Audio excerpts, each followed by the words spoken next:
नमस्कार प्यारे साथियों, मैं नितिन कुमार स्वागत करता हूं आप सभी का हमारे YouTube चैनल सिलेक्शंस क्लासेस में।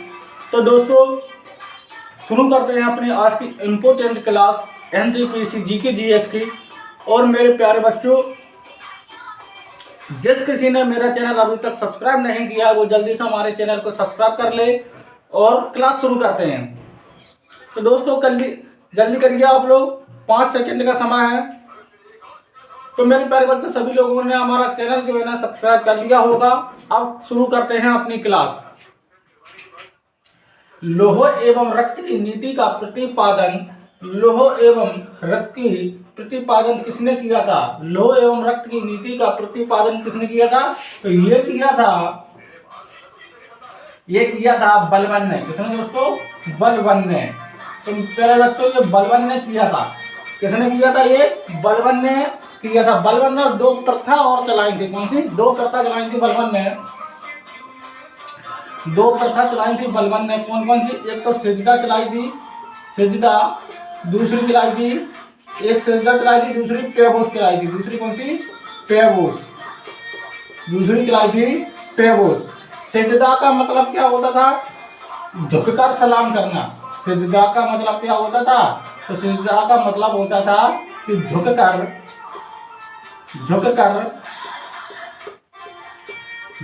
सलाम करना। किसका मतलब होता था? ये सिजदा का। और पेबोस का मतलब क्या होता था? तो पेबोस का जो मतलब होता था कि पैरों को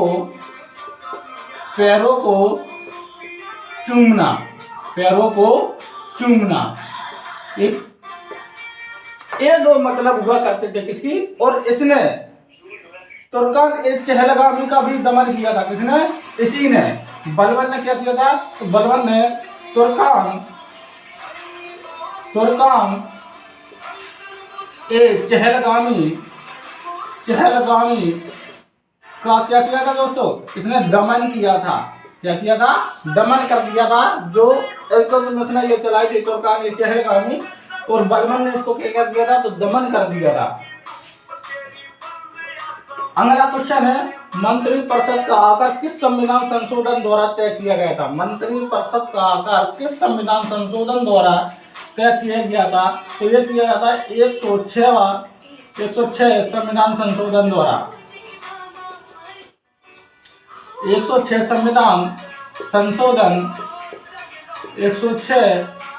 संशोधन द्वारा ये तय किया गया था। और दूसरा बात कि जब 69वें संविधान संशोधन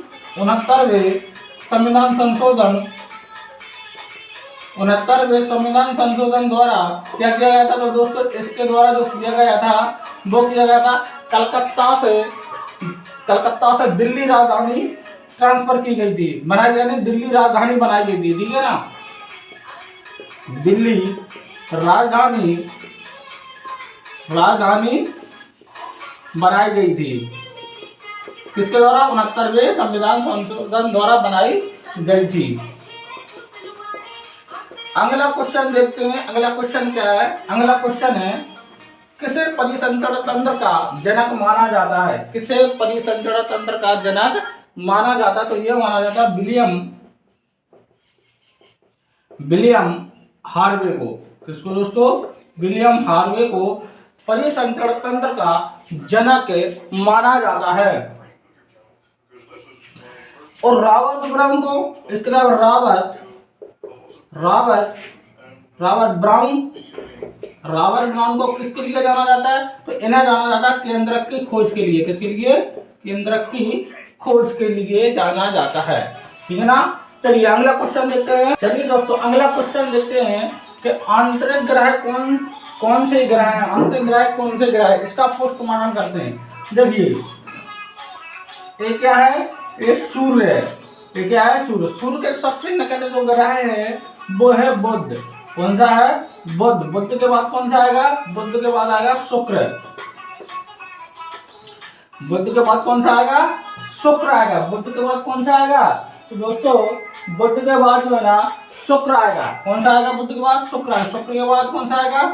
तो पृथ्वी आएगा। फिर आएगा पृथ्वी। पृथ्वी के बाद आएगा मंगल। मंगल के बाद आएगा बृहस्पति। बृहस्पति ग्रह है। बृहस्पति के बाद शनि, शनि के बाद अरुण और वरुण, अरुण और वरुण। तो दोस्तों जो होगा अपने ग्रह। अब यहां से देखिए सबसे बड़ा ग्रह कौन सा है?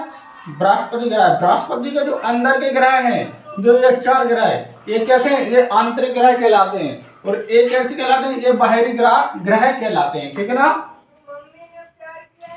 अब आते हैं अगला क्वेश्चन। अगला क्वेश्चन कौन सा है? कौन सी क्रांति झींगा उत्पादन से संबंधित है? कौन सी क्रांति झींगा उत्पादन से संबंधित है? तो झींगा उत्पादन से संबंधित कौन सी क्रांति है? तो ये है गुलाबी क्रांति से संबंधित। कौन सी?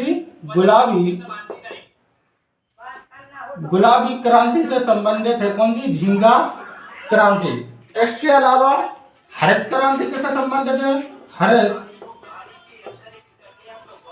हरित क्रांति किससे संबंधित है दोस्तों? तो हरित क्रांति संबंधित है गेहूं से। किससे? गेहूं से संबंधित है हरित क्रांति, ठीक है ना। इसके अलावा रजत क्रांति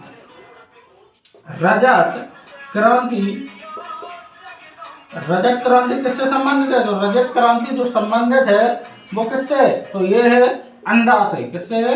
अंडा से संबंधित है। कौन सी? रजत क्रांति अंडा से संबंधित है, ठीक है ना। इसके अलावा पीली क्रांति। कौन सी? पीली क्रांति किससे संबंधित है? तो पीली क्रांति संबंधित है तिलहन से। किससे है? तिलहन से संबंधित है। कौन सी? पीली क्रांति किससे संबंधित है दोस्तों? तो पीली क्रांति संबंधित है तिलहन से, ठीक है ना। और सफेद क्रांति किससे संबंधित है? सफेद क्रांति तो ये दूध से संबंधित है। किससे? दुग्ध से, ठीक है ना।